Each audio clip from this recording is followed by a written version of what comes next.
In the 1970s, Little Big Man, directed by Arthur Penn, was released to the public. The Western is one of 6 American genres. The 6 American genres in total are Western, horror, gangster, film noir, science fiction, and musical.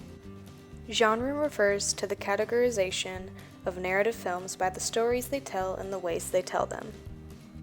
Westerns that were released around the 1970s gave a lot of value to the outlaw who wanted freedom, the cowboy, or the Native American hero.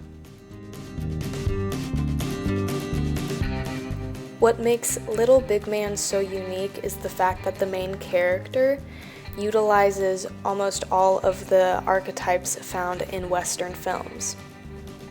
The lead actor, Dustin Hoffman, can be seen playing many stereotypes throughout the film. He starts off by being adopted by the Native Americans, then he is turned over to the conservative Christian, the peddler, the outlaw/gunslinger, the humble store owner, and then when his wife is captured by Native Americans, he returns back to the Native Americans, then he joins General Custer's army, and then again he returns to the Native Americans, goes back to General Custer's army, turns into a town drunk, a mountain man, and then ends up back where he began as a Native American.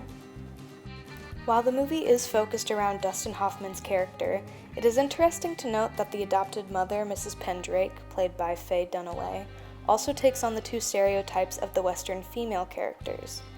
The 2 Western female characters that are typically shown are the schoolmarm and the prostitute. To get a better understanding about why this movie was so relevant at the time of the release, it's important to see what was going on in America in the 1970s.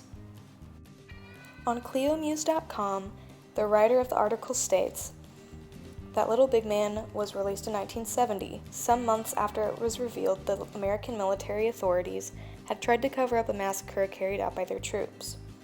There is the contempt for the military and for established authority and iconic American institutions and figures in the movie's portrayal of Custer and the Army. His campaigns against the Indians, with their disastrous conclusion at Little Bighorn, become a metaphor for the Vietnam War. While this movie was a satire of Western films, it also attacked an underlying issue about the morality of the Vietnam War. In one of the scenes of this movie, Dustin Hoffman's character joins General Custer's army. General Custer explains to the soldiers that they are not to harm the women or the children. However, when they get there, many of the women and children are shot or abused.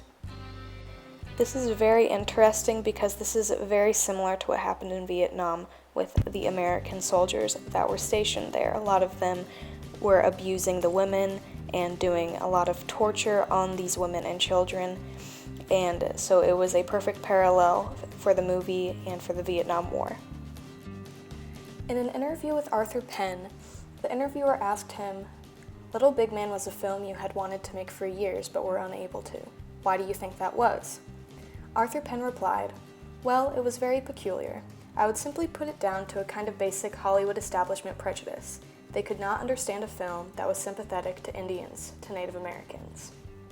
Later in the interview, when asked about the parallel to the Vietnam War, Arthur Penn replied, "Well, it was not so much Vietnam, although when it comes to wars of genocide or genocidal attempts, they tend to resemble each other. I was really, in my mind, carrying the Holocaust, you know? Because it was such indiscriminate killing based on some kind of societal definition of humans who can be dispensed with. And that impulse, it's happening today. It's happening everywhere. It happened in the Second World War. It happened in Vietnam. It's happening in Iraq. In war after war. They're mostly ethnic or religious genocidal wars."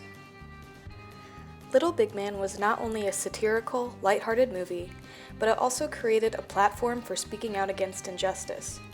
The use of the many different archetypes Dustin Hoffman portrays in the movie, the nature of his indecisiveness, and his yearning to survive peacefully amongst the white men and the Native Americans proved to be a testament to the Western film genre.